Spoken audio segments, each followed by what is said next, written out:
Dites-moi si c'est... Dites-moi si vous m'entendez là sur Zoom, si c'est toujours saccadé ou pas. Là, déjà. Ah, c'est mieux. Ah, beaucoup mieux, tant mieux. J'ai changé de réseau. Donc, espérons que ça marche.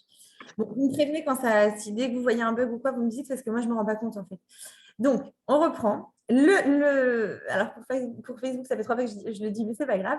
Notre intestin, c'est notre deuxième cerveau, et ce qu'on appelle le cerveau émotionnel.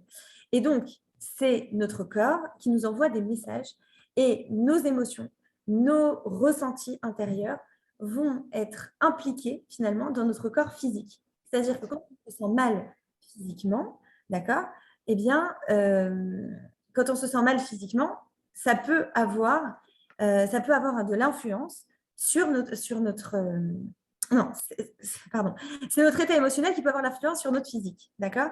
C'est-à-dire que si je me sens mal émotionnellement parlant, eh bien, je ne dois pas m'étonner si pas longtemps après, j'ai mal à la tête, j'ai mal au dos, parce que j'en ai plein de dos, comme une vieille expression, j'ai mal au ventre, je ne me sens pas bien, et ainsi de suite. D'accord?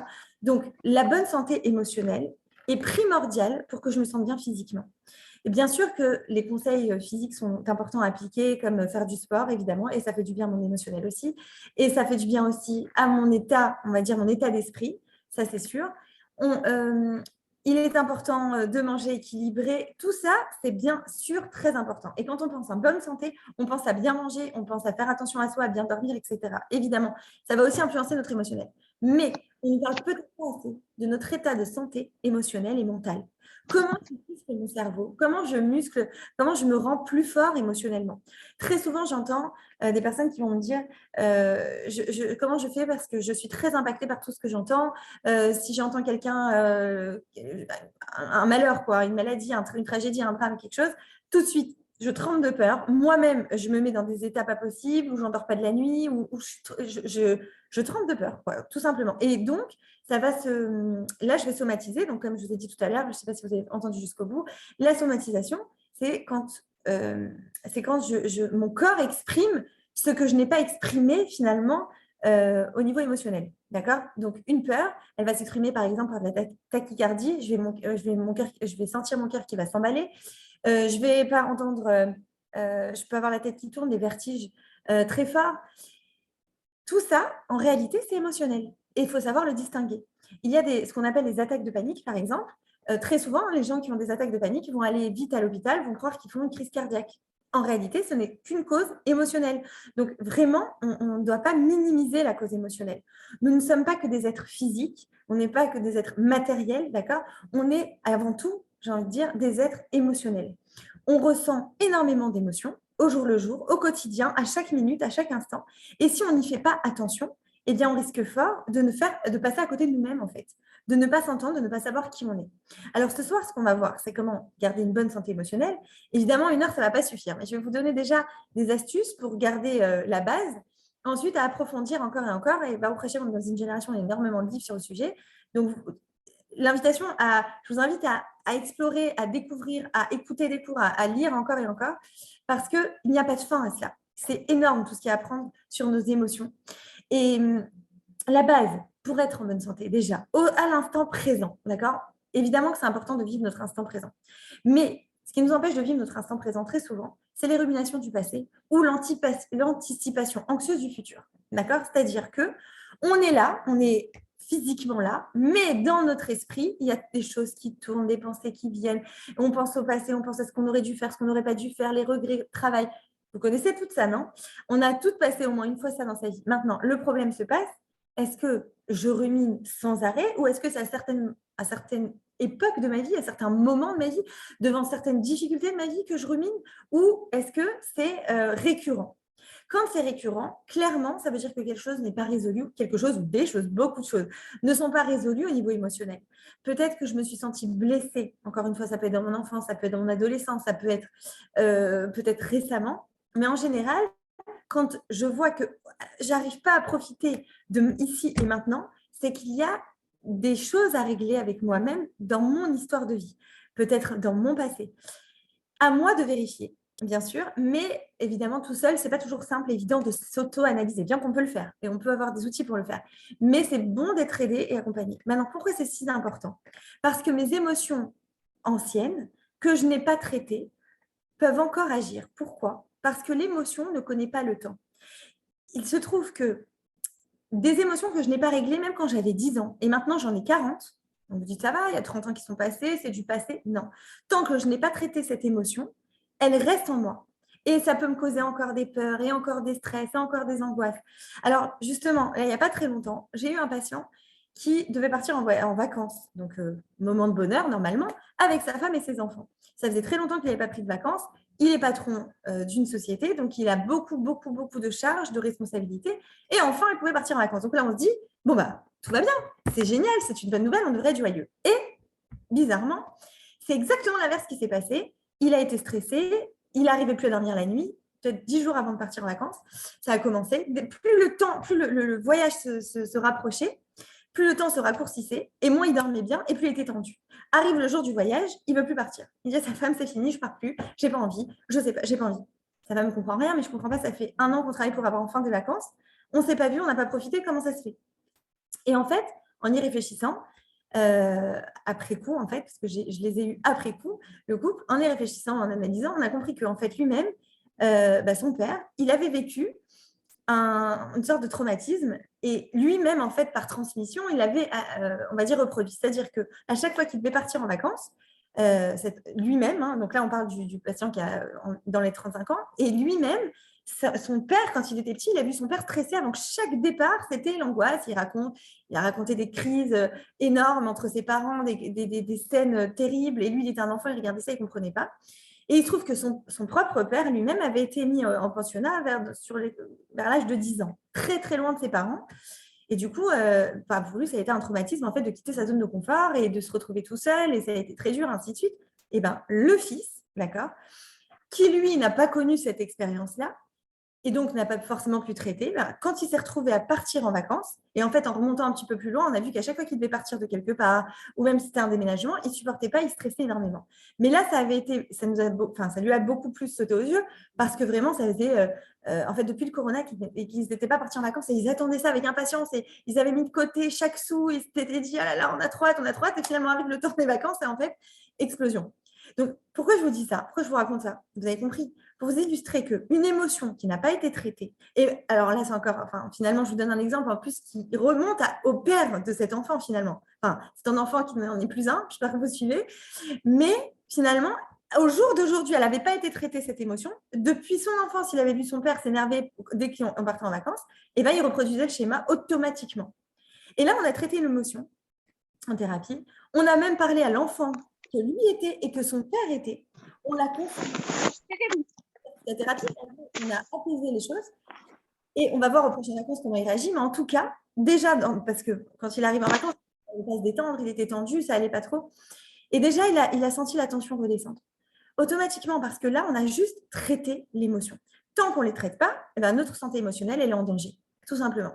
Donc, à chaque fois que vous êtes stressé, tendu, que vous voyez que concrètement, dans le présent, sans qu'il y ait une raison évidente en tout cas, ça ne saute pas aux yeux, et même, voilà, là, je vous ai parlé d'un cas où vraiment, il allait en vacances, donc tout va bien, tout a l'air d'aller bien concrètement, mais vous, intérieurement, non, il y a un désaccord, il y a quelque chose qui ne va pas, vous sentez un déséquilibre.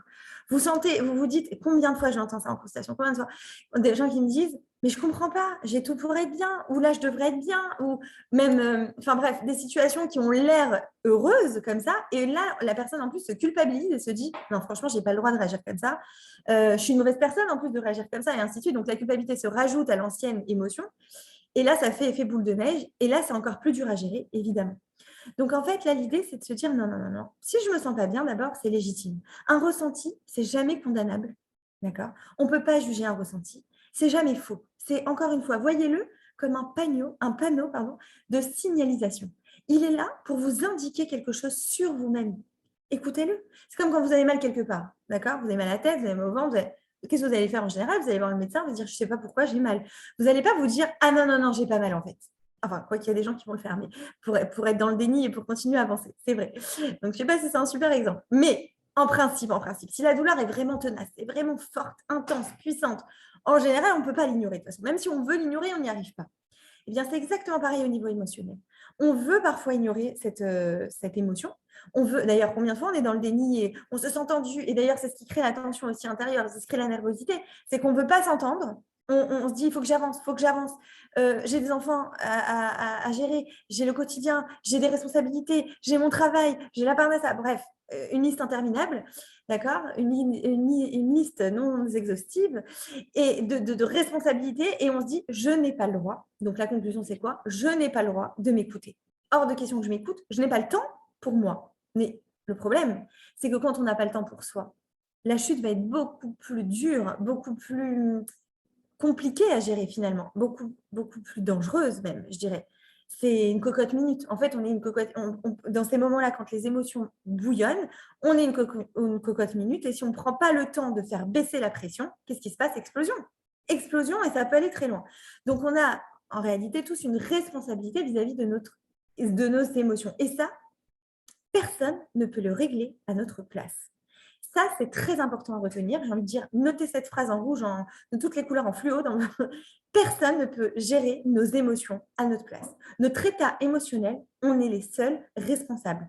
Même si, bien entendu, on va se dire non, mais c'est la faute de mon mari, il m'a mal parlé, la faute de mon fils, il m'a dit quelque chose qui m'a énormément blessée. Oui, il y a eu un événement déclencheur. Ça, oui, je vous l'accorde. Mais la façon dont je vais réagir à cet événement, je suis la seule responsable de cette réaction-là, la seule. Et je ne peux le reprocher à personne. Et personne ne peut me sauver à ce moment-là. On a souvent tendance à se dire, non, non, non, il aurait dû être là. Ça aussi, je le vois beaucoup dans les consultations de couple, où en fait, l'homme ou la femme va en vouloir à l'autre de ne pas lui avoir plus aidé au moment où ça n'allait pas. Alors, c'est vrai que quand ça ne va pas bien, on a besoin d'aide. C'est vrai aussi, on a besoin de soutien, on a besoin d'être entouré à ce moment-là. Mais quand on est agressif et qu'on fait notre visage de monstre, là, d'accord, bah, le mari, bizarrement, il devient frileux et puis il a plutôt envie d'aller s'enfermer dans sa chambre. Les enfants aussi. Et donc, il n'y a plus personne autour de vous. Et là, vous vous dites quoi? Mais je ne comprends pas. Moi, je suis toujours là pour tout le monde. Pourquoi il n'y a personne pour moi? Peut-être que vous avez fait peur à ce moment-là. Peut-être qu'en fait, à tomber dans l'agressivité, bah, ils n'ont pas eu trop envie d'aider, forcément. Ça a repoussé. Mais surtout, on est seul responsable de nos émotions, quoi qu'il arrive. Même s'il y a des personnes autour de nous qui nous aiment et qui veulent notre bien, ils ne peuvent rien pour nous si au niveau émotionnel, profondément, il y a des blessures qui ne sont pas résolues. On est les seuls responsables. Je sais, ça fait au moins 3 fois que je vous le répète, je sais. Mais c'est tellement important parce qu'en fait, c'est la clé pour déjà commencer à sortir de là. Il y a un proverbe ashkénaze, oui, qui dit « Si tu cherches une main pour te secourir, eh ben, regarde au bout de ton bras. » D'accord? Et c'est exactement ça que je suis en train de vous dire. C'est-à-dire que si on attend le moment, en fait, même les personnes en dépression, souvent le déclic, le moment où elles en sortent, ce n'est pas le moment forcément où elles ont quelqu'un sur qui s'appuyer, bien qu'on pourrait penser, bah oui, elle ne va pas bien, donc elle avait besoin de quelqu'un pour la sortir de là.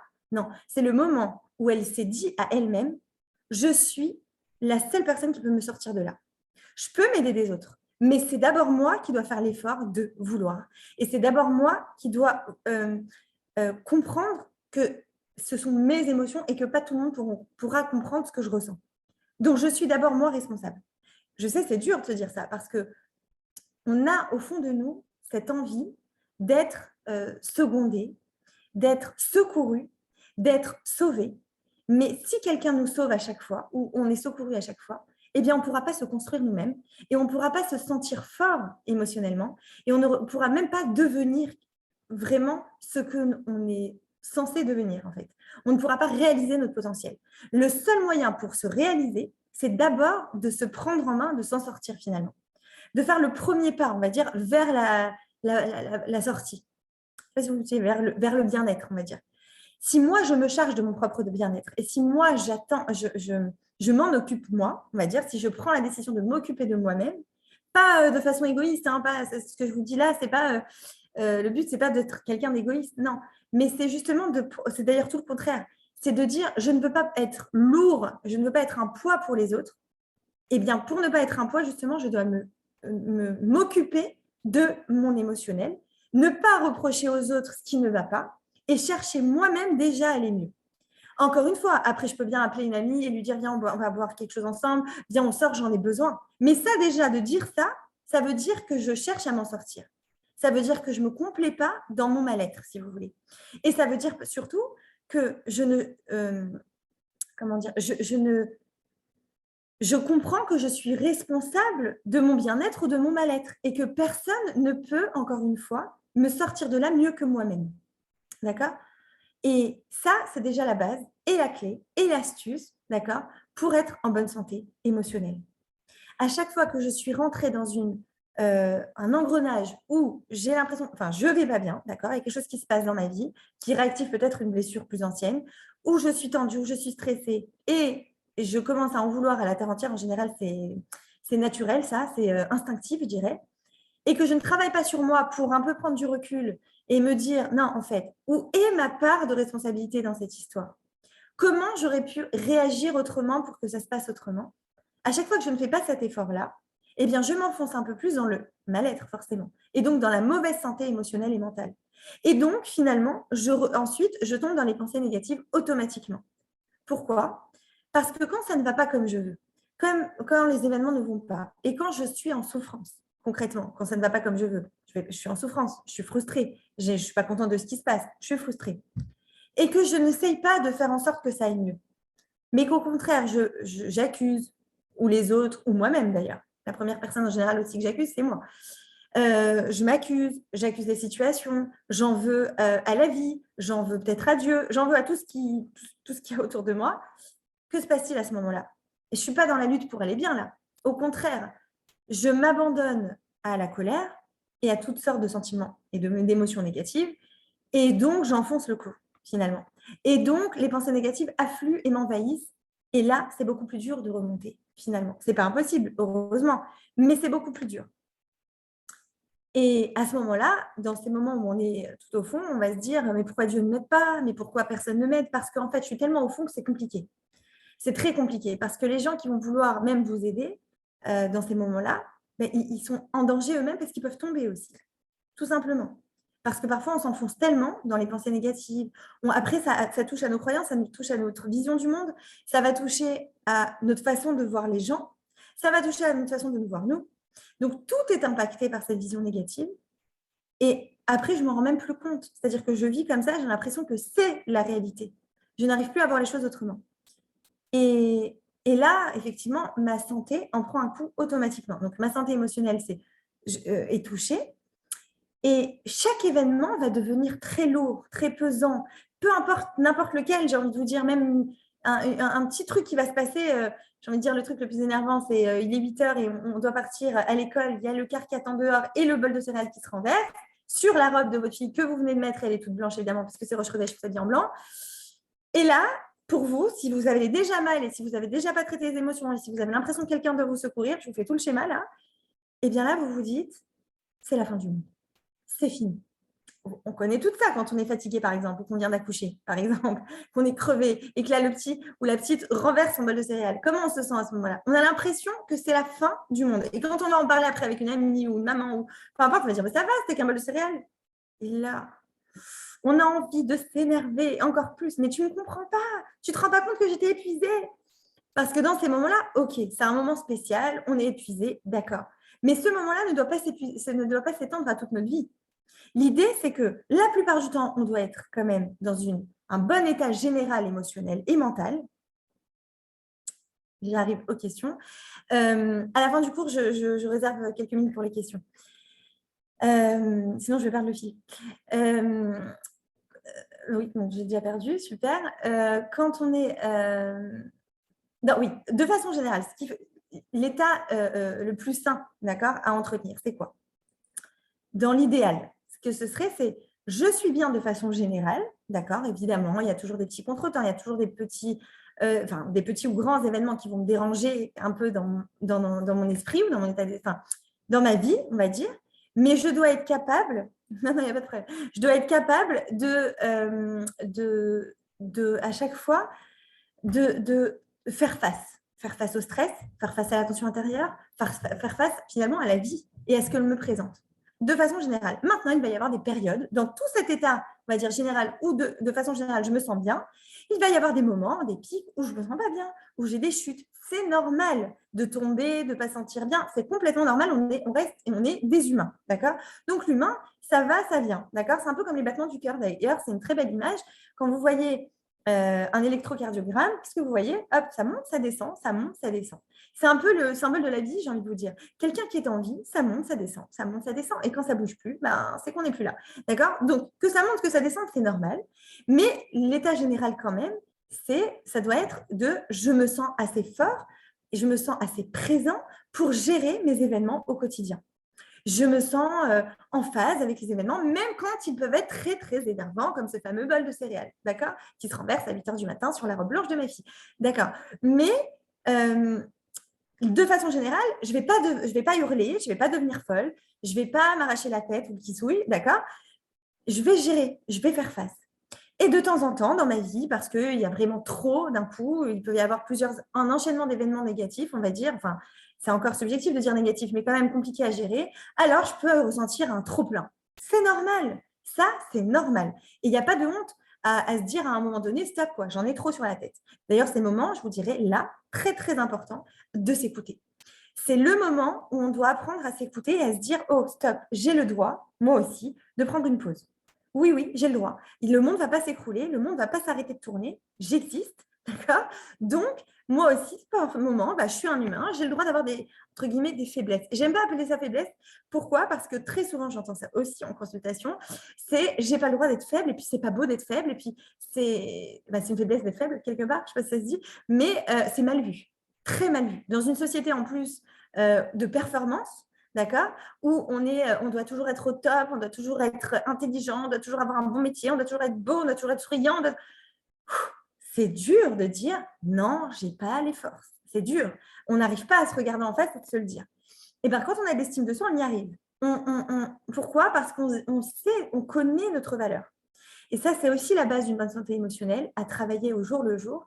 Parce qu'évidemment, une bonne santé émotionnelle, c'est un processus quelque part, c'est quelque chose à maintenir et à garder, exactement comme le bien-être physique. Quelqu'un qui veut avoir une bonne santé physique, il va faire attention à son alimentation, à son poids, au sport qu'elle va faire, enfin à l'activité physique régulière. Évidemment que c'est quelque chose de régulier, de constant. Je dois y faire attention et ça se construit sur des années. Alors, ceux que depuis petits, ils ont fait du sport et ils ont une bonne alimentation équilibrée, génial.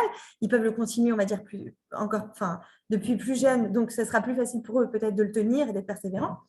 Pour ceux qui ont une enfance difficile, ça va être plus dur, mais ce n'est pas perdu. Il faut commencer. C'est jamais trop tard pour commencer. Mais en tout cas, on sait que ça se construit au fur et à mesure. Eh bien, c'est pareil, exactement pareil pour la bonne santé émotionnelle. Elle s'entretient au jour le jour. Et il y a des phases, c'est vrai, mais le plus important, c'est d'arriver à s'écouter, à s'entendre, à se donner ce temps, vraiment à reconnaître ces panneaux et à dire, OK, à ce moment-là, ça ne va pas. Et là, on avance, qu'est-ce qu'on fait? OK, on s'écoute, bon, OK, et on fait quoi quand on s'écoute? Alors là, je ne me sens pas bien. Déjà, je mets des mots. Je me sens frustrée, je me sens impuissant, je me sens blessée, je me sens exclue. C'est ça qui me fait mal. Et quand on prend justement on prend en considération ces émotions-là, quand on les entend, déjà de savoir, de mettre un mot, ça ne résout pas tout le problème, évidemment, parce qu'il est toujours là le problème, mais déjà de le voir en face, de ne pas être dans le déni, parce que souvent, on se fuit soi-même, on n'a pas envie de voir ça, on n'a pas envie de voir ces émotions, alors on va se mettre dans l'action. Il y a des gens, ils sont très, très actifs, c'est formidable, mais quand on creuse un peu plus, qu'est-ce qu'on voit? C'est des gens qui souffrent et qui ne veulent pas voir leur souffrance, donc ils se fondent, ils se noient même dans l'action pour ne pas avoir à s'écouter. Mais à un moment donné, ça nous rattrape. Nos émotions, on ne peut pas les ignorer ad vitam aeternam. Il y a un moment donné, elles vont nous rattraper. Donc l'idée, c'est un peu comme quelqu'un qui mange mal toute sa vie. Il y a un moment donné, malheureusement, à moins qu'il ait une génétique super puissante, il y a un moment donné, son corps, il ne va pas résister. S'il mange trop déséquilibré, qu'il ne fait jamais de sport, qu'il se maltraite physiquement, c'est-à-dire qu'il ne dort jamais plus de 3 heures par nuit, ainsi de suite, il y a un moment, il va craquer. C'est normal, on le sait, c'est une évidence. Ça. Je pense que ça, pour tout le monde, ça l'est. Et au niveau émotionnel, c'est la même chose. Si je ne m'écoute jamais et si je ne mets pas mon émotion en face de moi et je ne la regarde pas en face à un moment, même si c'est douloureux, ça fait mal, oui, mais ce n'est pas grave, je l'affronte. Et en fait, en l'affrontant, il va se passer quelque chose d'extraordinaire. Vraiment, pour moi, je trouve ça extraordinaire. Pourquoi? Parce qu'on va devenir. En fait, le fait d'affronter nos émotions, c'est affronter quelque part nous-mêmes, notre être, c'est affronter aussi notre vie. Et finalement, ça me rend plus fort. Pourquoi? Parce que je grandis grâce à ça. Oui, ça fait mal. Mais finalement, ça me grandit de pouvoir regarder mon émotion en face et de me dire, voilà, je me sens frustrée, je me sens impuissant, je me sens exclue. Et ce n'est pas forcément la faute d'un tel qui m'a dit ça, qui m'a fait ça, qui m'a fait… Non, moi, je sais que cet événement-là, il me fait mal. Et pourquoi il me fait mal? Il me rappelle tel ou tel événement. Tel ou tel, peut-être moi-même, j'ai la blessure du rejet de mon enfance. J'ai senti que plusieurs fois, on m'a rejetée. Je me suis sentie de côté, mise de côté. Et donc, je sais que cette blessure, elle est là. Je suis très sensible à ce niveau-là. Et là, dans cette situation-là précise, dans ce qui vient de se passer, je me suis sentie encore une fois blessée et j'ai très mal. Déjà, ça veut dire quoi? Ça s'appelle affronter, mais ça s'appelle aussi assumer. Alors, assumer jusqu'au bout, c'est quoi? C'est assumer les conséquences. C'est-à-dire que là, j'ai envie de pleurer. Là, j'ai envie de me mettre sous la couette et de plus bouger. D'accord? En général. Là, j'ai mal. OK. Maintenant, l'idée, après, qu'est-ce que je fais? J'ai mal après. Souvent, on me dit, non, mais moi, j'ai trop peur de regarder mon émotion. J'ai trop peur de regarder les choses en face parce que j'ai l'impression que je vais me noyer dedans et que je ne vais plus jamais réussir à me relever. Alors, sachez que ça, c'est faux. Quand on affronte notre émotion, aussi douloureuse qu'elle soit, en réalité, quand on l'accepte, oui, elle fait mal. Hein. Sur le moment, elle va nous traverser et ça va être très dur, ça va être douloureux, mais il faut se dire, OK, je le fais, je l'affronte, je l'écoute. Qu'est-ce qu'elle est venue me dire? Où j'ai mal? Sans accuser personne. Hein. Pas parce que lui m'a fait, parce que… Non, non, j'ai mal. Qu'est-ce que c'est venu me dire? Qu'est-ce que je ressens à ce moment-là? Et pourquoi j'ai si mal? Et qu'est-ce que ça me rappelle? Est-ce que ça me rappelle une émotion déjà vécue? Est-ce que ça me rappelle une expérience déjà vécue? À quel endroit j'ai mal? OK. Une fois que je fais ça, normalement, ce qui va se passer, c'est que je vais en pleurer, je vais peut-être crier. Et là, ce qui est bon à faire aussi, c'est d'écrire. Et pas forcément de faire des phrases très bien construites. On n'est pas là pour faire de la poésie. On est juste là pour exprimer notre émotion et sortir ce qu'on a à l'intérieur. D'accord? Parce que tout ce que l'on n'exprime pas s'imprime. D'accord? Donc, on exprime, on l'écrit. Et ça peut être des mots, juste des mots, frustration, douleur, colère, énervement, rage, tout ça. Et en fait, on va laisser l'émotion nous traverser. C'est un exercice, hein. On la laisse, enfin, c'est un exercice qu'on doit tous faire, mais on la laisse nous traverser, on l'écoute, on attend et on voit ce qui se passe. Et des fois, ça me donne envie d'hurler, mais on doit le faire seul avec soi-même. Je vous conseille de le faire même en pleine nature. C'est très bon aussi, ça nous reconnecte à la nature. On respire, on fait des exercices de respiration profonde et ensuite on attend. Et en général, on va mieux, tout simplement. Je réponds en question juste après le cours. C'est en fait ce qui nous permet de nous dégager de nos émotions. Et ensuite, ce qui est bon à faire aussi, c'est ce qu'on fait en thérapie, mais ce qu'on peut faire aussi, c'est, si on se rappelle que ça arrive, c'est quelque chose qui nous réactive une blessure de notre enfance ou quoi, on imagine qu'on console notre enfant intérieur et qu'on se console soi-même. On a le moyen de se consoler nous-mêmes sans forcément attendre ça de quelqu'un d'autre. Et très souvent d'ailleurs, quelqu'un va nous aider, va réussir à nous apaiser, c'est vrai, mais ce n'est pas ce qui va nous renforcer. Quand ça passe par quelqu'un d'autre, ça nous fait pas grandir autant que quand nous-mêmes, on arrive à se rassurer, quand nous-mêmes, on arrive à s'apaiser, quand on arrive à s'entendre, à s'écouter. En fait, quand on traite nous-mêmes notre émotion, quelque part, eh bien, on se sent vraiment beaucoup plus fort. C'est ce qui va construire aussi notre estime de nous et c'est ce qui va nous faire nous sentir grandir, mais ce qui va nous faire dire finalement, quoi qu'il arrive dans la vie, je suis capable de l'affronter. Et c'est ça qui fait la différence entre quelqu'un qui a de l'estime de soi et quelqu'un qui n'en a pas. Quelqu'un qui n'a pas d'estime de soi, bon, il y a plein de différences, mais une des différences. Quelqu'un qui n'a pas d'estime de soi, il va avoir tendance à se dire, par exemple, je ne suis pas capable d'affronter, donc j'ai peur de la vie. Et automatiquement, il va se renfermer sur lui-même, il va avoir peur de se lancer dans la vie même, il va avoir peur de plein de choses, c'est-à-dire même de petits détails. Quand il va falloir faire même sortir de la maison et faire des courses, ça peut lui faire peur. Quand il doit prendre un nouveau job et qu'on lui propose même une augmentation, il va trembler. Pourquoi? Parce qu'il se dit, je ne sais pas si je suis à la hauteur. Et quelqu'un qui a l'estime de lui, qu'est-ce qu'il va se dire? Quoi qu'il arrive, bien sûr, j'ai aucune certitude. Je ne sais pas, moi, ce qui va se passer dans la vie, on n'a aucune certitude de rien. Rien n'est jamais acquis. Mais le fait que moi, je me sente, on va dire, bien avec moi-même et que j'ai confiance en moi-même, eh bien, automatiquement, je suis rassurée. Donc, les peurs ont beaucoup moins d'impact sur moi. En fait, je ne me sens pas envahie par les peurs. Parce que j'ai cette conscience en moi et cette confiance en moi qui me dit, quoi qu'il arrive, quoi qu'il m'arrivera, bien que ça fait un peu, waouh, on se dit, mais non, on ne peut pas être sûr de ça. Bien sûr qu'on en est, en vrai, on n'en est pas sûr. Mais on ressent une espèce de force intérieure où on se dit, inconsciemment, quoi qu'il arrive, je saurai y faire face. Ça, on arrive à se le dire quand on a confiance en nos capacités. Donc, un autre, alors déjà de bien gérer nos émotions, c'est une phase, on l'a vu. La deuxième approche aussi, la deuxième chose à travailler pour nous muscler intérieurement, c'est de faire une liste de nos forces. Parce que souvent, on est très capable de dire nos faiblesses, et là où on n'arrive pas, et là où on échoue. Mais on n'est pas toujours capable de dire quelles sont nos forces et en quoi on est bon. Et pourtant, on est forcément bon en quelque chose. La seule chose, c'est que peut-être on n'a pas assez travaillé cette chose-là. Parce qu'on n'est pas allé jusqu'au bout, parce qu'on n'a pas eu l'occasion, ainsi de suite. Mais on a des capacités, on a des forces. Tout le monde en a. Il n'y a aucune exception. Tout le monde a quelque chose à travailler sur, enfin, à approfondir et de bon en lui, des forces, quoi, vraiment, des points forts. Voilà. La seule chose, c'est qu'on ne connaît pas assez. Et que peut-être qu'on a eu un entourage aussi qui nous a rabaissé, qui nous a critiqué, ou même sans rabaisser volontairement, mais qui n'a pas eu toujours la bonne méthode pour nous faire valoir, en fait, nous montrer les bonnes choses de notre personnalité. Et on s'est senti nous-mêmes rabaissés. Et donc, on a mis de côté tous nos points forts. Et par contre, on est très fort pour nous mettre en avant tous nos points faibles. Ça, oui. Eh bien, ça ne nous donne pas une bonne santé émotionnelle. D'accord ?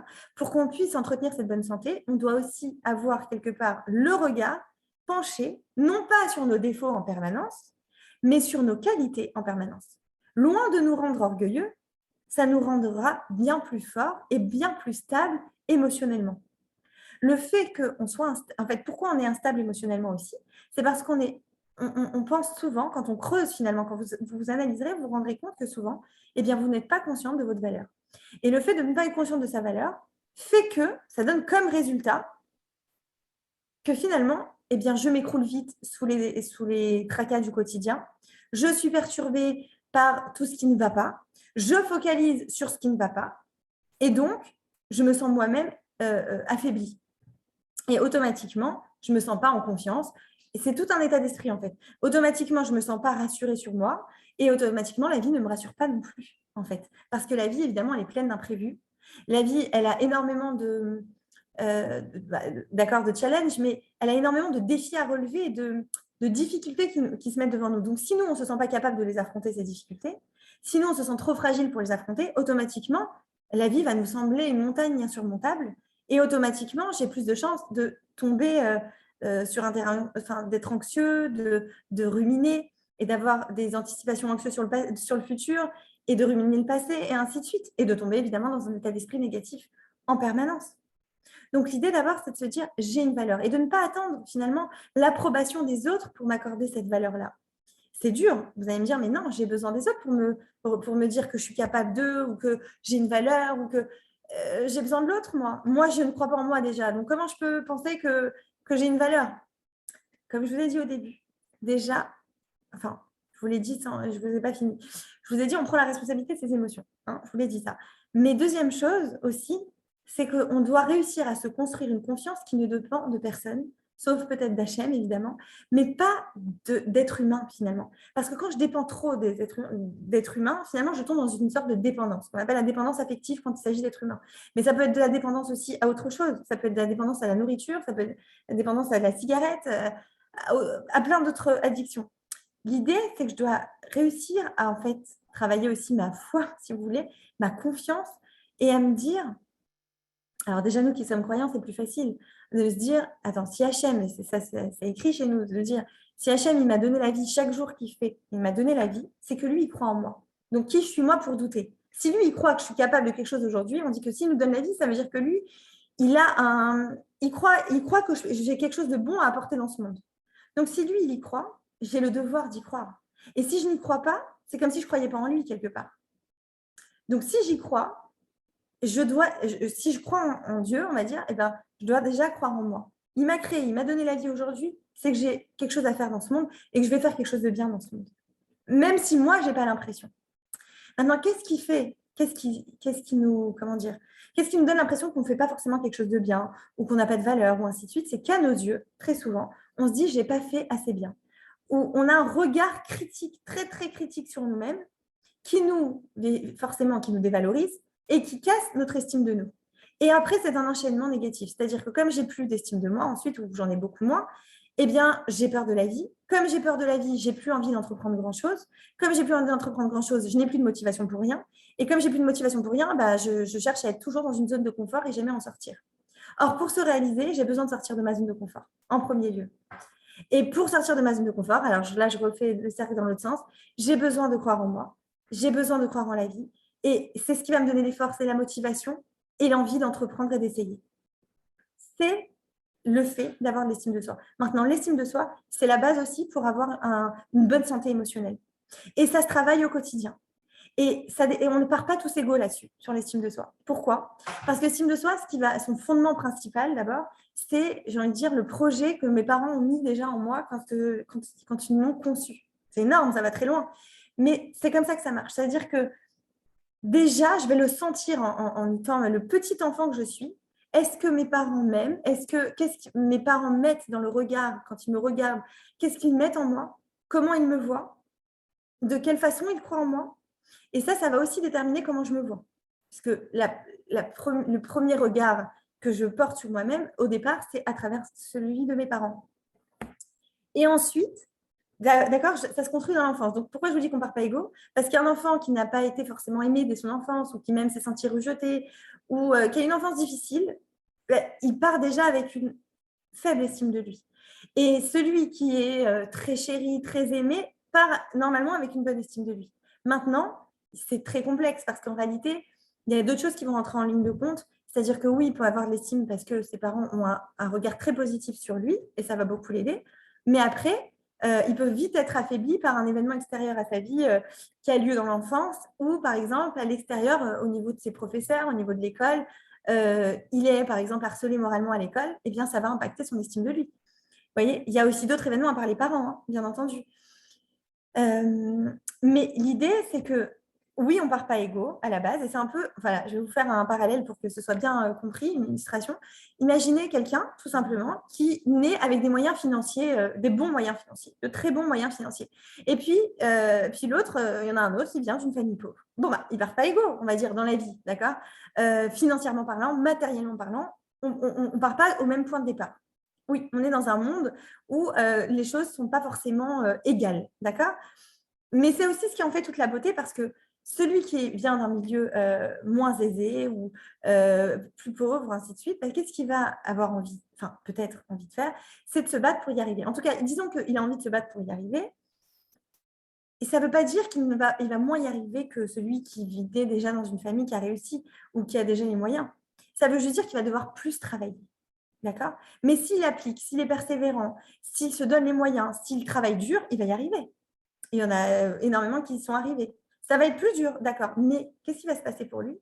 Automatiquement, il va grandir lui-même intérieurement. Automatiquement, il est plus fort intérieurement parce qu'il a dû se travailler. Il a dû, comment dire, croire en lui. Il a dû faire des efforts. Il a dû donner beaucoup de sa personne. Donc, automatiquement, lui, il s'est construit. C'est-à-dire qu'à un moment donné, quand il y arrive, même financièrement, il a fait tout un processus, même interne, à l'intérieur, pour y arriver.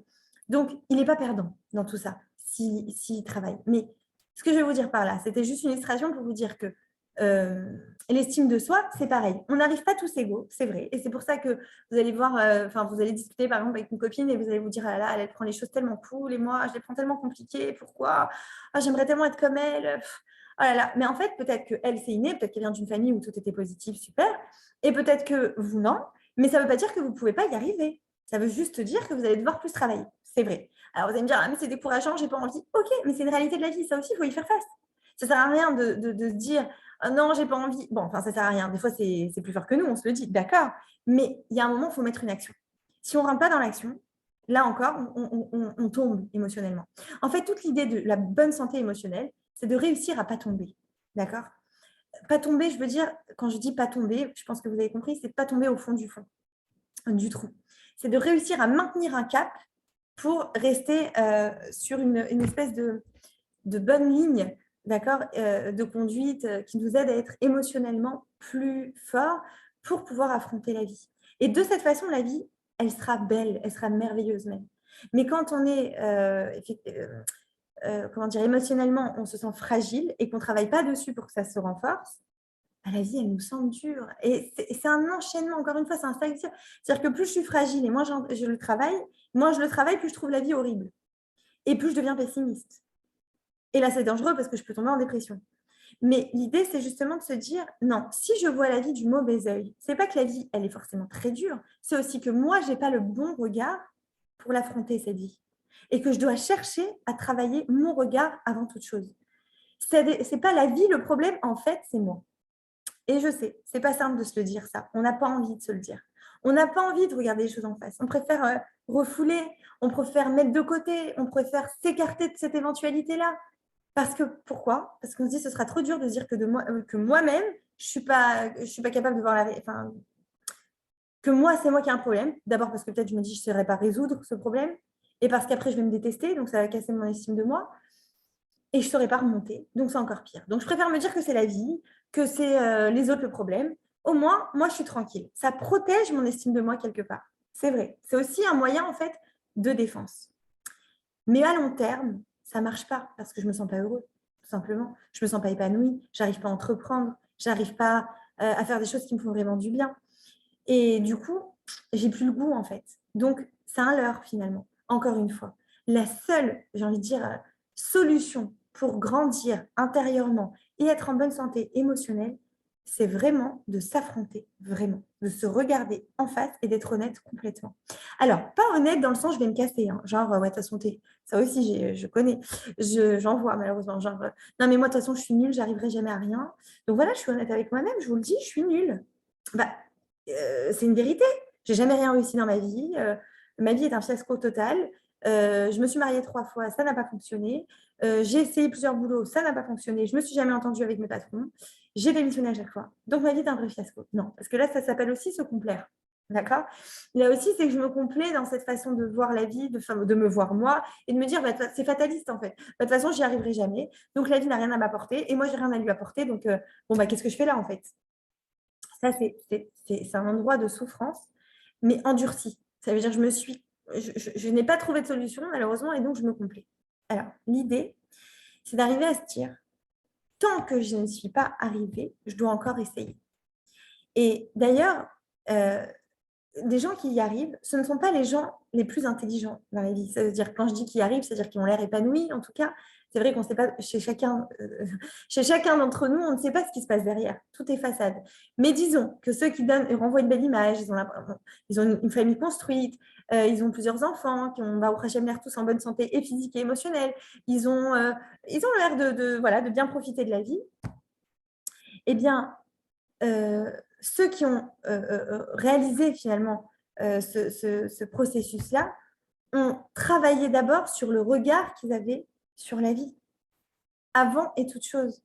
Et non, ce n'est pas inaccessible. On peut tous y arriver. Mais je dois réussir.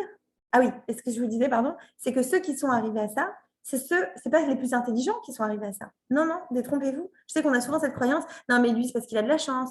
Lui, il avait une cuillère en or dans la bouche. Lui, il avait un mentor dans sa vie. Moi, j'en ai pas eu. Lui, il est plus intelligent. Oh là là, il a un QI super élevé. Ah bah lui, c'est normal. On lui a donné une super opportunité. Mais moi, j'ai pas eu toutes ses chances. C'est pour ça que ça n'a pas marché. Non. Celui qui y arrive, d'accord, au niveau de tout ce que j'ai dit, familial, heureuse, d'accord, enfin, qui vous donne une image très positive, ce ne sont pas les plus intelligents, ce sont ceux qui n'abandonnent jamais. Retenez bien ça, parce que parfois, quand on n'y arrive pas, on se dit que c'est notre faute. Alors peut-être qu'il y a une part de responsabilité, encore une fois, mais on se dit, j'y arriverai jamais, et on s'enferme dans ça. Il n'y a pas pire que de s'enfermer dans cette croyance-là. Il n'y a pas pire. C'est-à-dire qu'après, je deviens un mort-vivant. Je suis plus vivante. Oui, je suis vivante physiquement, je mange, je dors, ok, je respire, ok. Mais au fond de moi, mon intériorité, elle est éteinte.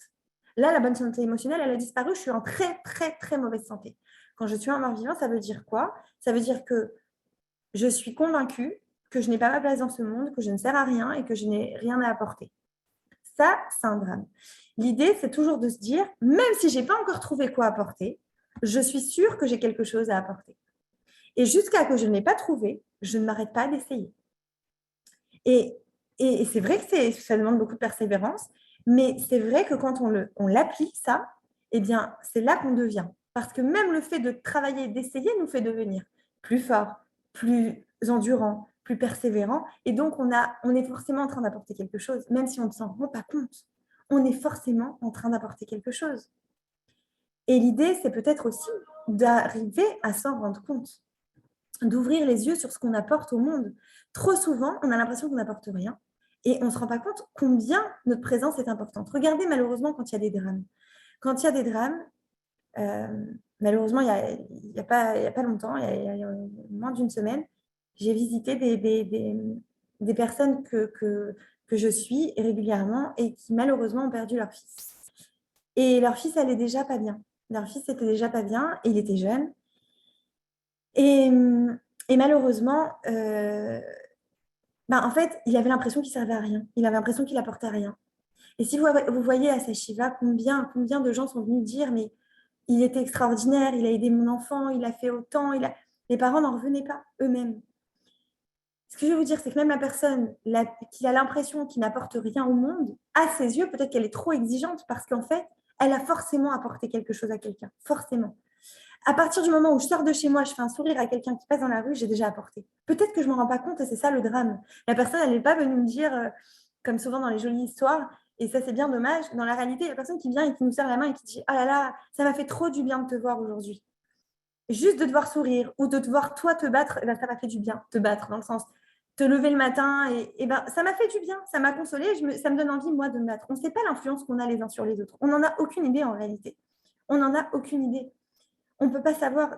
Parfois, il y a juste quelqu'un qui traverse devant vous, je ne sais pas, il est bien habillé, il vous inspire, et ça vous inspire quelque chose. Vous n'avez pas remarqué? Parce qu'on a tous une influence les uns sur les autres. On est tous reliés en réalité. Et le problème, c'est qu'on ne s'en rend pas compte, et ça revient à l'estime de soi et le fait de ne pas avoir conscience de sa valeur, mais ça fait partie de notre valeur. On a une influence les uns sur les autres. Et si je ne m'en rends pas compte, je peux chercher à m'en rendre compte. Mais en tout cas, c'est une base pour commencer. J'ai forcément quelque chose à apporter dans ce monde. Et je dois rentrer cette croyance en moi. C'est ce qui permettra aussi de me sentir bien. Ou mieux en tout cas, si je ne me sens déjà pas bien. C'est ce qui permettra aussi de combattre ces pensées négatives. Alors évidemment, mes pensées négatives, j'ai fait tout un cours sur les pensées négatives que je vous conseille, vraiment, pour reconnaître ce qu'on appelle en psycho les distorsions cognitives, c'est-à-dire les façons de penser qui m'induisent en erreur et qui m'enferment et qui m'enfoncent et qui me rendent dans ce cercle vicieux où j'ai l'impression que je ne sers à rien, où j'ai l'impression que la vie ne vaut pas la peine d'être vécue, où j'ai l'impression que tout est fade, que tout est sans goût. L'idée, au contraire, donc ça, c'est des distorsions cognitives. OK. Mais ce que je dois réussir à faire, c'est à muscler mon cerveau dans l'autre sens. Alors, oui, ce que je vous ai peut-être pas dit encore assez, c'est que notre état d'esprit, il se travaille. Oui, non, je vous l'ai dit, mais il se muscle. Or, il arrive qu'on le muscle dans le mauvais sens. C'est-à-dire qu'on va muscler nos pensées négatives à fond et on va aller à fond dedans et on va s'y donner à cœur joie et on va entretenir parfois la culpabilité, la rancœur, la colère. Et on a l'impression que c'est plus fort que nous, bien sûr. Et on le travaille. Et puis quand un jour on ouvre les yeux, on se dit non mais je suis trop mal là, ça va vraiment pas bien. Je vois qu'autour de moi, ça se passe pas bien, j'ai beaucoup moins d'amis, j'ai beaucoup moins de conversations, les gens me fuient. Il y a quelque chose qui va pas, j'arrive pas à mettre le doigt dessus. Et je vais vouloir aller dans l'autre sens, je ne sais pas savoir forcément comment y aller, mais je vais essayer de chercher des solutions. Eh bien, en fait, et pourtant, je vais me dire, et ça, je le rencontre très souvent en thérapie, encore aujourd'hui, je crois que j'ai eu 3 personnes qui m'ont dit ça, je réfléchis beaucoup.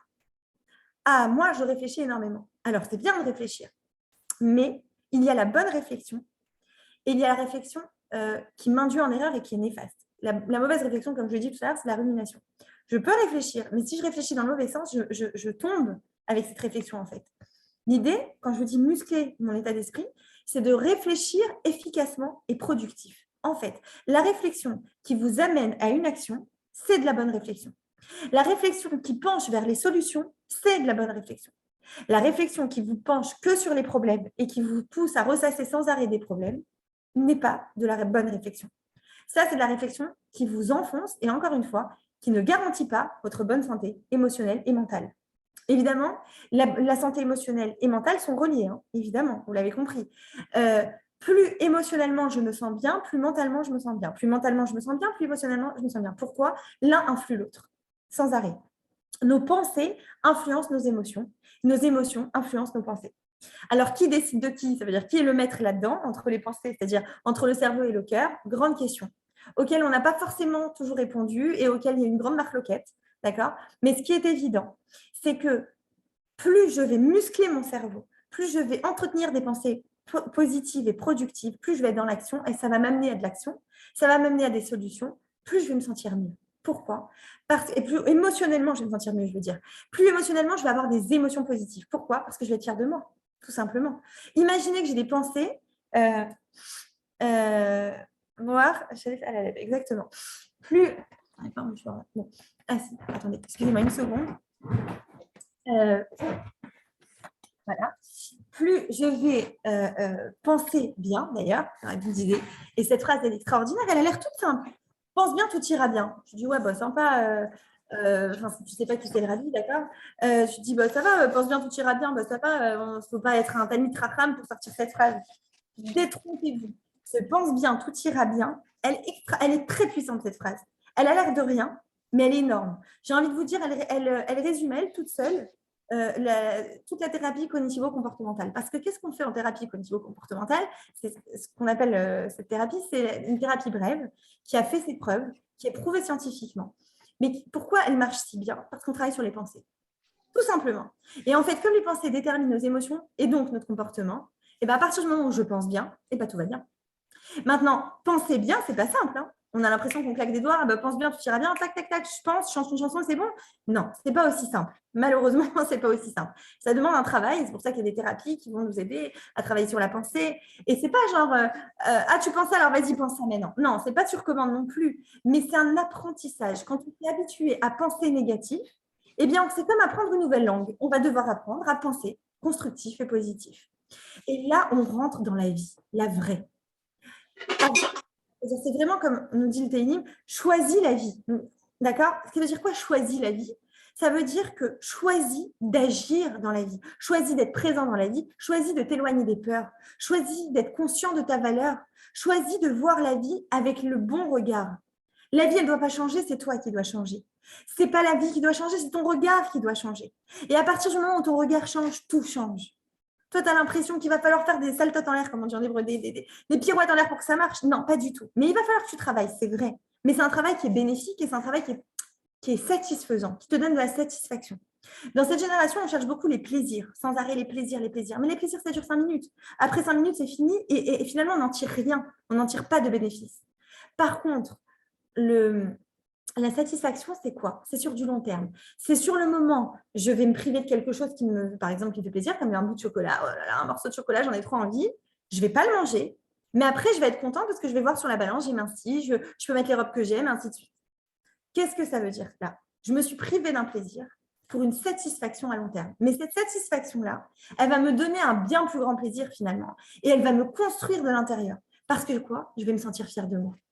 Plus je suis fière de moi, en réalité, plus j'ai des occasions et je me donne des occasions et je saisis les opportunités pour me sentir fière de moi, plus je construis mon intériorité, ma bonne santé émotionnelle et mentale et mon estime de moi, automatiquement, parce que ça va ensemble. Et plus je le fais, plus forcément, je maintiens, et merci, et plus je maintiens, je me sens bien et je sens que ma vie, elle avance et elle se concrétise comme je le souhaite. Maintenant, et ça marche dans l'autre sens aussi. Le problème, c'est qu'on va trop dans le mauvais sens et pas assez dans le bon sens. Tout simplement. Il est là le problème. Il n'est pas ailleurs. Il n'est pas à cause de la vie. Bien sûr qu'il y a des drames, mais je vais vous dire plus que ça. Voilà, je vous ai parlé de la semaine dernière que j'ai visité mes patients qui ont perdu un fils. Eh bien, tout simplement, je leur ai dit, elle me disait, la maman, elle me disait, comment je vais me relever de ça? Comment je vais pouvoir me relever de ça? Je vous en supplie, donnez-moi une solution, donnez-moi un conseil, faites quelque chose. Comment je peux faire pour me sortir de là? Je lui ai dit, écoutez, moi, je peux vous aider, bien sûr, encore une fois, c'est en vous. Et moi, je ne passe pas par ce que vous passez, je sais que c'est incommensurable la douleur. Mais ce que je sais, de ce que j'ai vu et de ce que j'ai compris, de ce que j'ai vu, voilà, on est Yom HaZikaron demain. On voit des drames tous les jours. Quand on habite en Israël, bon, même en France, hein, mais en Israël, on a l'impression de les rencontrer à tous les coins de rue, malheureusement. Il se passe des drames, malheureusement, et depuis des générations et des générations. Et on se bat pour une très belle cause. Mais il se passe des drames sur le chemin, il y a des pots cassés, mamache. Il y a des douleurs sur le chemin. Et alors quoi? Si on voyait les choses en tant que négatives, on se dirait, je baisse les armes. Voilà. Je ne me bats plus pour mon pays, je ne me bats plus pour ma terre, on a attendu des milliers d'années. Je ne me bats plus parce que j'ai eu trop mal. On pourrait se dire ça, mais on n'a pas le droit de se dire ça. C'est une question de survie d'abord, c'est sûr. Mais qu'est-ce qu'elles se disent, ces mamans qui, loin les nous, qui ont perdu leur fils, leur tzaddik, et qui sont parties de ce monde? À ce moment-là, ces mamans-là, elles se disent comme ça. Je sais parce que j'ai parlé à plusieurs de ces femmes. Elles m'ont dit, toutes elles ont à peu près le même discours. Elles m'ont dit comme ça. J'avais deux chemins, je le sentais. À un moment donné, la douleur, elle est très forte. Mais je me suis dit, c'est soit je tombe, soit je pleure toute ma vie, soit je ne vis plus et je ne vis qu'à travers mon fils, soit je choisis le chemin de la vie et je le fais vivre à travers des actions maintenant. Ça veut dire que je me fais quelque part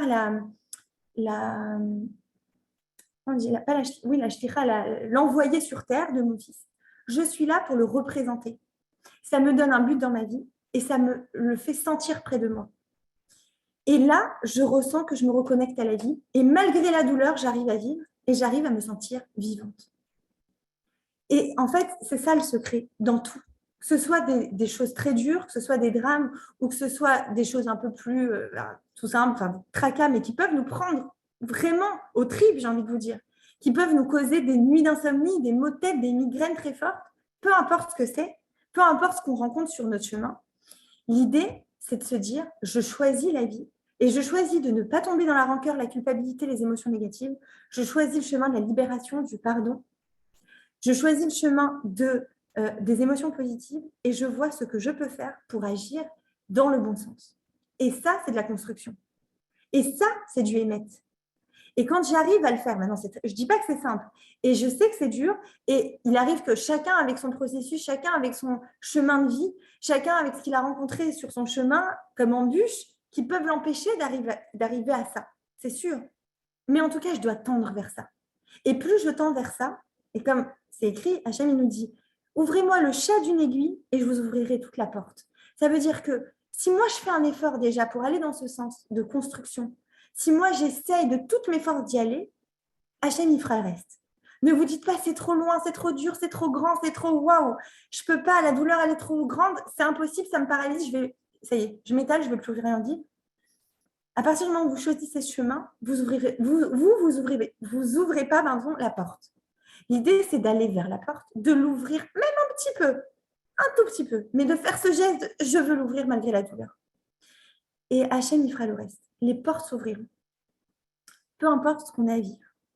Maintenant, cette force-là aussi, on l'aura aussi quand on aura trouvé, et c'est pour ça que c'est très important, quand on trouve, comment on va dire, entre guillemets, notre mission de vie.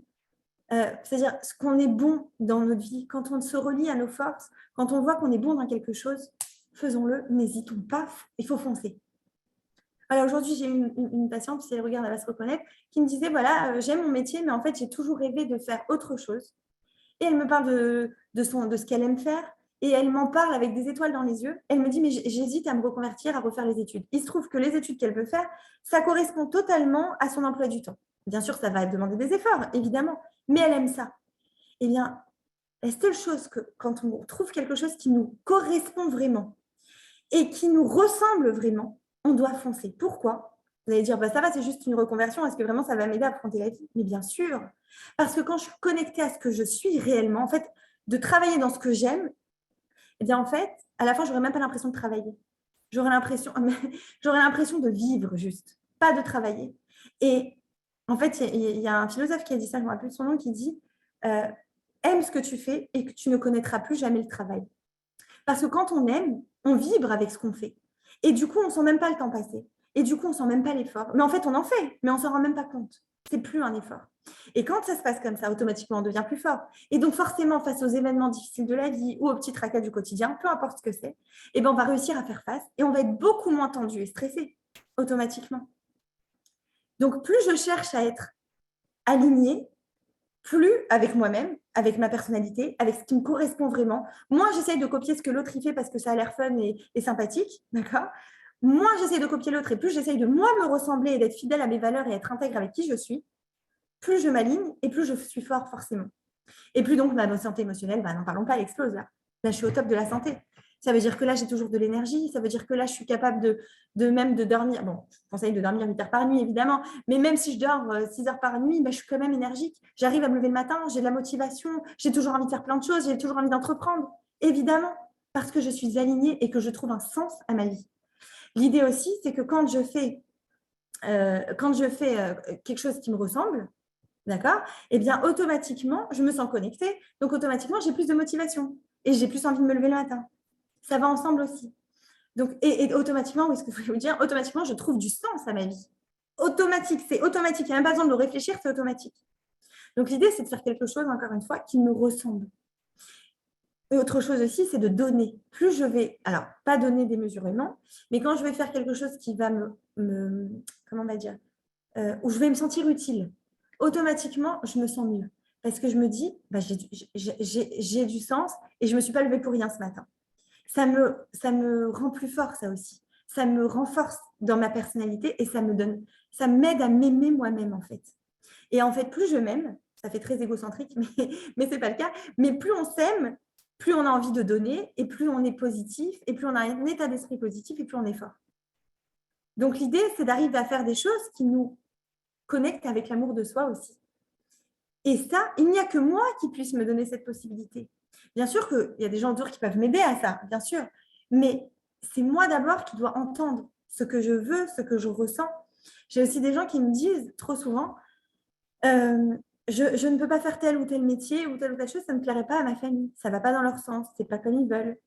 Ils sont tous profs dans la famille, je ne peux pas me permettre de faire autre chose. Moi, je suis artiste dans l'âme, je ne peux pas, mais je ne m'autorise pas. Mais si je ne m'autorise pas, ok, en fait, c'est à cause du sentiment d'appartenance. On a besoin de sentir, nous, en tant qu'être humain, qu'on fait partie d'une entité, d'un groupe donc, social. Ça nous relie les uns aux autres. Mais de l'autre côté, si je ne m'entends pas et si je ne suis pas moi ce que j'ai besoin d'être, mais je me sens étouffée.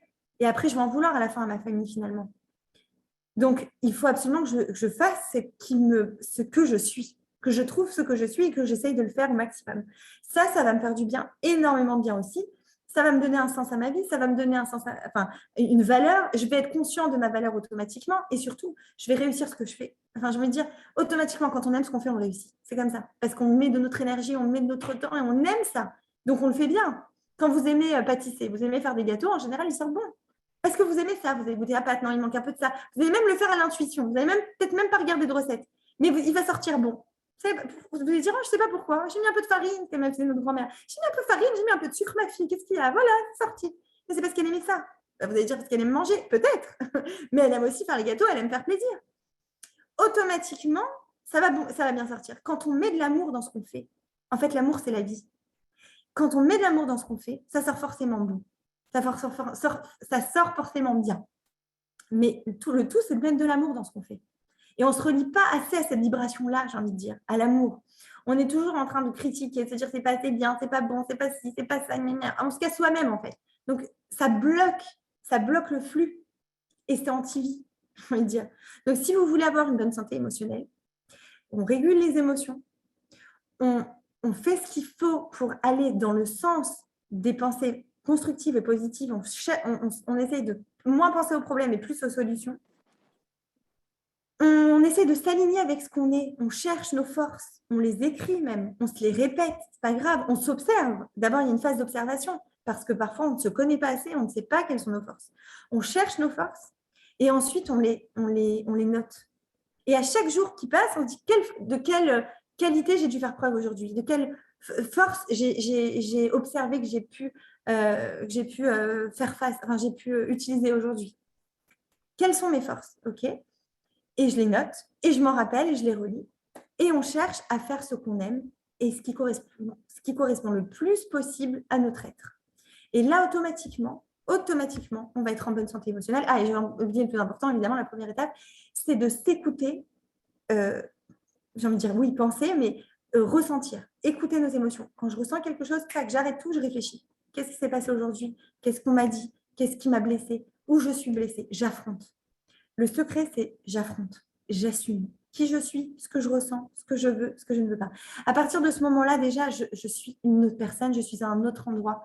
Je ne suis plus du tout, on n'en a pas parlé, mais je ne suis plus du tout dans la victimisation. Je ne suis plus dans la plainte, je ne suis plus dans la zone de confort en fait qui me rassure mais qui me fait du mal à moi-même en réalité. Je ne suis plus dans l'attaque vis-à-vis de l'autre, genre il n'en fait pas assez celui-là et celle-là. Il n'y a plus tout ça. Je suis occupée avec moi-même à me corriger, à me travailler et à me faire devenir. Ça doit être le but ici, vraiment, du Rosh Chodesh Iyar et même de toute l'année. Et puisque le Rosh Chodesh Iyar, encore une fois, on parle de santé et qu'on est au début du mois, prenez-le comme un nouveau départ. À chaque début de mois, prenez-le comme un nouveau départ et dites-vous, allez, maintenant, j'affronte. Maintenant, je vis ma vie. Je prends la décision de rentrer dans la vie. Et Bezrat Hashem, vous allez voir que ça va donner des résultats très rapides. Et ça vous donnera encore et encore envie de continuer. Et automatiquement, vous allez être dans un cercle vertueux. Rappelez-vous, vous ouvrez un peu la porte et Hachem y fait le reste. Bezrat Hashem. Voilà, j'espère que ça vous a plu et que ça vous a apporté. Maintenant, je vais lire les questions. Et merci d'avoir été si nombreux. Ça faisait longtemps qu'on n'avait pas été autant là. À l'époque du Corona, on était une centaine sur le Zoom. Et là, on est à 55. C'est un bon chiffre. Je ne suis pas tunisienne, mais j'aime bien le 55. C'est sympa. Alors, les questions. Il fallait que j'apprenne à remonter tout ça. Waouh, il y en a plein. D'accord, je n'avais pas vu. Ah non, ça c'était quand on était au début. Quand on est à la fin. Alors, quand on est au fin fond, on fait comment concrètement? Alors, c'est sûr que là, il faudra un deuxième cours pour répondre bien à votre question. Mais quand on est au fin fond, d'abord, il faut savoir qu'il y a des solutions. D'accord? Maintenant, au fin fond aussi, il faut. Comment vous dire? Le fin fond pour vous ne sera pas forcément le fin fond pour l'autre, ainsi de suite. Mais pour vous, ça veut dire que ça ne va pas du tout. J'imagine que ça veut dire que vous êtes dans un état d'esprit où il y a beaucoup de rumination, où il y a beaucoup de négatifs. L'idée, bon, j'espère que là, le cours vous a répondu quand même, parce que là, je vois que vous avez posé la question quand même au début du cours. Et je pense que, dites-moi, mais je pense que ça vous a quand même répondu. L'idée, c'est de toute façon de lutter et de ne pas se laisser aller à notre instinct qui a envie de dire, vas-y, lâche l'affaire, tu ne sers à rien. En général, c'est ça, on perd l'estime de soi. Là, l'idée, c'est de se dire, j'ai une valeur, de retrouver, de se reconnecter à notre valeur. Ça peut être même dans votre... Bon, déjà, il faudrait chercher à faire une thérapie parce que vous devez vérifier vos blessures du passé, vérifier ce qui a été réactivé, pourquoi, qu'est-ce qui a été l'événement déclencheur qui a fait que vous êtes dans cet état. Et vous reconnecter à votre être et à ce qu'il y a de bon et qu'est-ce que vous pouvez maintenant développer pour vous sentir mieux. Peut-être que ça n'a pas encore été fait jusqu'à présent. Et mettre un peu de pensée positive dans cet état d'esprit négatif, de commencer à vous muscler positivement et constructif en fait. Et en fait, comme disait encore le Rabbi, c'est un peu de lumière repousse beaucoup d'obscurité. C'est un peu aussi la conclusion du cours. L'idée, c'est ça. Et voilà. Enfin, dites-moi quand même si le cours vous a répondu, parce que c'est vrai que c'est quand même un peu long. Je viens de rejoindre la conférence. Quand on a fait un burn-out, on fait comment? Ça ressemble à la question d'en haut, finalement. Il y a des étapes, mais le plus important, c'est de voir l'événement déclencheur, de voir où on en est émotionnellement. Qu'est-ce qui a fait que je suis tombée? Est-ce que ça a réactivé des blessures du passé? Et surtout, n'hésitez pas à vous faire aider. Il n'y a aucune honte à se faire aider. Quand on a mal au ventre, quand on a mal à la tête, quand on a mal peu importe où, on va voir un médecin. Et bien, quand on a mal à l'âme, j'ai envie de vous dire, quand on a mal intérieurement, peut-être ça ne se voit pas à l'œil nu, c'est vrai, mais vous avez le droit d'aller vous exprimer, vous libérer, parler, être aidé, être accompagné. Il n'y a rien de mal à ça, il y a même tout de bien à ça. Ça vous aidera énormément. Bien sûr, c'est à vous d'apprendre votre vie, mais personne n'a dit que personne ne peut vous accompagner dans ce processus et vous guider dans ce processus surtout. Alors, attendez. Je dois monter pour voir les questions. Voilà. Ce matin, je me suis réveillée avec une boule d'angoisse. J'ai décidé de la prendre en considération et d'aller me recoucher. Mais au fond, je culpabilisais quand même d'aller me recoucher. Et du coup, je n'ai pas profité à 100% de ce repos.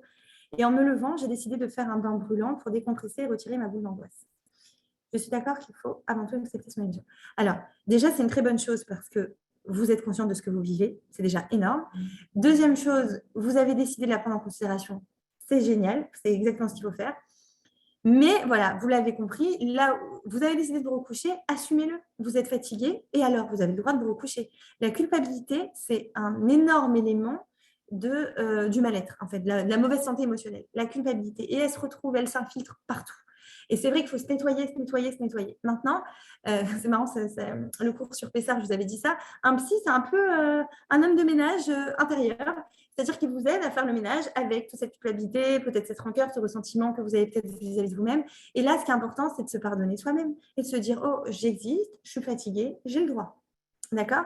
Et la culpabilité, on la met de côté. Bon, ce n'est pas aussi simple, évidemment, c'est tout un processus, ça vient peut-être de votre enfance, ça vient peut-être du passé, ça vient peut-être de plein de choses, ça vient peut-être qu'on vous a culpabilisé, peu importe. Mais l'idée, c'est de se nettoyer de cette culpabilité et de profiter justement à 100% de ce repos. Mais vous ne m'avez pas dit si après le bain brûlant, ça suffit pour décompresser. Parce que parfois, ça suffit et parfois pas. Parfois, il faut écrire ses émotions. Parfois, il faut trouver pourquoi vous avez cette boule d'angoisse. Parfois, il faut faire un travail profond pour réaliser. Parfois, ça prend quelques temps avant de comprendre pourquoi on a cette boule d'angoisse.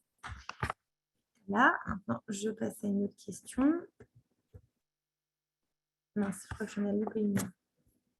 Et quand ça s'est imprimé par des maux de ventre émotionnels. Ah bah, j'en ai parlé au début du cours. Là, c'est très important. Donc, je disais que l'intestin, c'est notre deuxième cerveau et c'est notre cerveau émotionnel. D'accord? Donc, quand on a des maux de ventre, très important là de se dire, attends, j'arrête, je sais que je ne vais pas bien, ok? C'est pas mon ventre qui va pas bien, c'est mes émotions. J'ai mal aux émotions. Je dois apprendre à écouter, à savoir ce qui va pas et à voir en fait ce qui me pose problème dans ma vie, évidemment, et voir comment je peux le régler. Ça, en général, ça se fait avec l'aide d'un thérapeute. On en a besoin dans ces moments-là.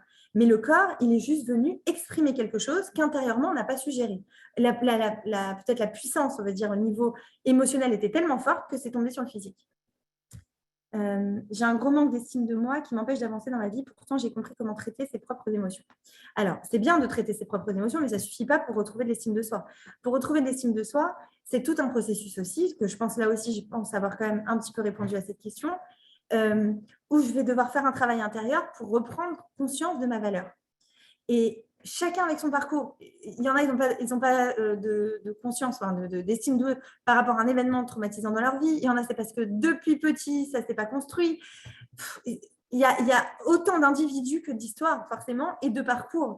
Donc, chacun avec son histoire. Mais en tout cas, ce qui est important, c'est de savoir que ça, ce n'est que la première étape de traiter ses émotions. Après, il y a encore d'autres choses à faire pour augmenter son estime de soi. Et dans les cas des harcèlements, comment construire sa confiance en soi, estime de soi? Alors, l'harcèlement, c'est un vrai problème, c'est évident. Les relations toxiques, les gens qui rabaissent, qui dévalorisent, et surtout quand ils sont proches, quand c'est un mari, vraiment, c'est destructeur au possible. Et là, ce qui est très important, c'est de se faire aider pour sortir de ce genre d'emprise et évidemment d'enchaîner un processus pour se soigner en fait. Parce que là, c'est vraiment, on a besoin d'un traitement, quoi. Comme vous diriez, je ne sais pas, j'ai vécu malheureusement un accident de voiture et j'ai besoin de faire de la rééducation parce que mes jambes ne vont pas bien. Je vais aller faire des exercices pour aller mieux, pour marcher, pour me tenir droit et ainsi de suite. D'accord? Parce que l'accident de voiture m'a laissé des séquelles très, très dures. Eh bien, c'est la même chose au niveau émotionnel, au niveau de l'harcèlement. Quand quelqu'un est venu nous harceler et qu'on s'est senti envahi et qu'on est tombé dedans, en fait, on a besoin effectivement de se séparer d'abord de ces personnes qui nous harcèlent et qui nous causent du mal. Et ensuite, on se reconstruit, on se fait suivre obligatoirement, parce que là, pour y arriver tout seul, c'est très compliqué. Et là, ça va être un travail de reconstruction, je dirais comme de la rééducation, d'accord, pour réapprendre à marcher tout seul, pour réapprendre à se faire confiance, pour réapprendre à s'aimer, pour réapprendre à se voir autrement. Parce qu'en fait, ce qui se passe à ce moment-là, c'est que l'autre nous a, imprégné de sa mauvaise vision de nous-mêmes. C'est-à-dire qu'il nous a montré une mauvaise image de nous-mêmes, il nous a rabaissé, cassé, ainsi de suite, et j'en passe, humilié peut-être. Et du coup, on se voit à travers ses yeux parce qu'il y a une emprise. Donc, quand il y a emprise, ça veut dire qu'il est venu, c'est comme s'il venait dans notre cerveau, il prenait les manettes et il dirigeait tout. Donc, en fait, nous, on ne sait plus qui on est, on ne sait plus comment penser, on ne sait plus comment se voir, on n'arrive même plus à se voir positivement. Et là, l'idée, c'est de reprendre le contrôle. Et ça me demande du temps et du travail, mais c'est évidemment important de le faire et primordial de le faire. Et pareil, face au pervers narcissique. Vraiment. Non, ce n'est pas notre regard le problème, c'est vrai, c'est le regard que l'autre a posé sur nous et qui nous a transmis. Il est là le problème. Et donc, je dois apprendre à me revoir avec d'autres yeux, mes yeux, et pas ses yeux à lui. Il y a des exercices très puissants à faire en thérapie, en PNL, tout ça, pour gérer ça. L'amour Azaken explique ça dans le Tanya, quand on est envahi par des pensées négatives, il faut aussitôt les remplacer par des pensées positives. Oui, parce que en fait, on ne peut pas penser à deux pensées en même temps. Donc, si on pense négatif, vite de remettre d'autres pensées va nous aider finalement à remuscler de l'autre côté. Peut-on vivre une période de difficulté émotionnelle sans qu'on soit responsable de nos pensées, mais juste parce qu'Hachem a décidé qu'on soit par moment dans des périodes bad. Et dans ce cas, on ne peut pas agir vu qu'on subit juste cette période en se disant qu'elle va passer. Alors, c'est une façon de voir qui peut nous aider à se dire, voilà, je laisse passer les émotions, Hachem a décidé comme ça et ça va passer. Ça peut aider, mais parce que parfois on sent que c'est trop fort, que ça nous dépasse en fait. Quand ça fait ça, c'est vraiment que ça nous dépasse. L'idée, c'est quand même d'entamer une thérapie de fond et de revoir quand même dans notre histoire de vie, qu'est-ce qui fait que ça nous fait tomber dans notre présent. Parce que quand même, Hachem de base, je ne suis pas la secrétaire du bon Dieu, mais Hachem de base, il n'est pas là pour nous faire du mal ou il n'est pas là pour nous faire souffrir. D'accord? Donc, quand même rechercher, faire sa ishtadlout à soi, prendre, on va dire, sa responsabilité à soi et se dire, aller voir quelqu'un et un thérapeute qui nous aide à aller fouiller un peu dans son passé, même si c'est douloureux. Là encore, prendre la responsabilité de son histoire, aller voir ce qui se passe et essayer de dénouer le passé, de le voir autrement, avec une meilleure approche pour pouvoir corriger le présent. Ça vous aidera sûrement. Attendez, je descends encore. Ah voilà. Maintenant, merci, me dit en hébreu. Jusqu'à ce qu'on subisse un entraînement. Oui, super bien dit en tout cas. Vous avez trouvé votre mission de vie. Merci Sarah. J'espère, mais je suis même pas sûre, même quand on est dedans, je suis pas sûre de l'avoir. Je n'ai pas exploité du tout tout ce qu'il y a à faire. Mais c'était Bezrat Hachem sur le chemin. Je prends la décision de mettre de l'amour dans ma vie. Bravo, exactement. Fabuleux, Todarava, Baruch Hachem. Je suis très contente que ça vous a apporté. Et cette fois, en plus, Baruch Hachem, il a été enregistré, donc on va pouvoir le partager. Parce que l'autre fois, à chaque fois que je faisais des cours un peu sur le positif ou quoi, ou sur les pensées positives, malheureusement, ça n'enregistrait pas. Donc là, Baruch Hachem. Un grand merci, avec plaisir. Je voudrais réécouter encore ce cours, tellement il résonne en moi. Alors oui, là, Jennifer, elle a enregistré. Baruch Hachem, merci à Jennifer, qui est toujours là pour tout bien organiser. Et elle va m'envoyer, je le mettrai sur YouTube et je vous le mettrai. Alors oui, pour celles qui ne connaissent pas le groupe des mots sur les mots, le groupe WhatsApp, c'est un groupe où on pose des questions concernant le bien-être émotionnel, concernant l'épanouissement personnel, le couple, l'éducation et tous les sujets qui peuvent vous tracasser. J'y réponds de façon anonyme sur le groupe. Alors, c'est vrai que ces derniers temps, ces 2 dernières semaines, j'étais hyper overbookée. Donc, je n'ai pas eu le temps de répondre beaucoup aux questions, mais je vais m'y remettre, Bezrat Hachem. Et aussi, je vous mets les cours, je vous remets les diffusions, les rediffusions, ainsi de suite. Donc, celles qui ne s'y sont pas encore, n'hésitez pas, je vais vous envoyer mon numéro et vous pouvez envoyer un message et je vous rajoute au groupe. Ça me fait beaucoup de bien, avec plaisir. Ah, la suite du cours, vous avez bien répondu. Ah, je suis rassurée. Super, Baruch Hachem. Baruch Hachem. Est-ce que vous recevez une petite ado de lien qui a beaucoup mal à s'intégrer dans cette nouvelle classe de Jérusalem? Oui, bien sûr, il n'y a pas de souci. Serais-tu vous allez dans la cour ce soir? Alors, ce soir, peut-être pas, parce que Jennifer elle-même, elle a besoin de le recevoir elle-même, bref. Mais je ne l'aurai peut-être pas ce soir, mais vous l'aurez prochainement. À moins que vous ayez Facebook. Sur Facebook, il y sera déjà ce soir. Avec plaisir. Avec plaisir. Serais-tu présent à la cour de ce soir? Oui. Et me contacter en MP? Oui, bien sûr. Quels sont les exercices de PNL dont vous parlez? La visualisation. Merci beaucoup pour l'enregistrement. Alors, attendez, je viens de rejoindre. Ah bah non, je l'ai lu ça. Ah, c'est revenu au truc. Ok, alors je vous mets mon numéro de téléphone. Tout le monde. Voilà.